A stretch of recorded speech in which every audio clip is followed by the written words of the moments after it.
മുൾമുനയാൽ ചുറ്റപ്പെട്ട് ദൈവസ്നേഹാഗ്നിയാൽ കത്തിച്ചൊലിച്ച് ഏവരെയും അനുഗ്രഹിച്ചുകൊണ്ടിരിക്കുന്ന ഈശോ തിരുഹൃദയം. സ്നേഹത്തിന്റെ കരകാണാ കടലും അനുഗ്രഹത്തിന്റെ വറ്റാത്ത ഉറവയുമാണ് ഈശോ തിരുഹൃദയം.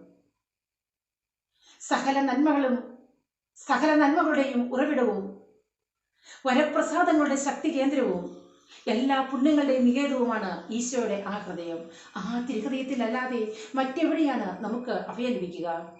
ശത്രുക്കളെയും മിത്രങ്ങളെയും ഒരുവരെ ഉൾക്കൊള്ളുന്ന ആ തിരുഹൃദയം മുള്ളുകളാൽ ചുറ്റപ്പെട്ടതാണ്. ഒറ്റപ്പെടലിന്റെയും ഉപേക്ഷിക്കപ്പെടലിന്റെയും അവഗണിക്കപ്പെടലിന്റെയും ശാരീരിക വേദനകളുടെയും പീഡനം തിരിച്ചറിയുവാൻ ആ തിരുഹൃദയത്തിന് സാധിക്കും. തിരുഹൃദയ നാൾ ആഘോഷിക്കുന്ന ഈ അവസരത്തിൽ നാം ഓർക്കേണ്ട ഒരു കാര്യമുണ്ട്. നമുക്ക് വേണ്ടി മുറിയപ്പെട്ട ഒരു തിരുഹൃദയം നമ്മെ സ്നേഹിക്കുവാൻ കാത്തിരിപ്പുണ്ട്. നമ്മുടെ ജീവിതത്തിൽ കഷ്ടപ്പാടുകളും വേദനകളും സഹനങ്ങളും ദുഃഖങ്ങളും വ്യാധികളും വ്യതകളും ഒക്കെ ഉണ്ടാകുമ്പോൾ നമ്മെ ചേർത്ത് പിടിക്കുവാൻ, നമ്മെ ആശ്വസിപ്പിക്കുവാൻ, സാരമില്ല എന്ന് പറഞ്ഞ് നമ്മെ സ്നേഹിക്കുവാൻ ഒരു ഹൃദയം നമുക്ക് വേണ്ടി കാത്തിരിപ്പുണ്ട്.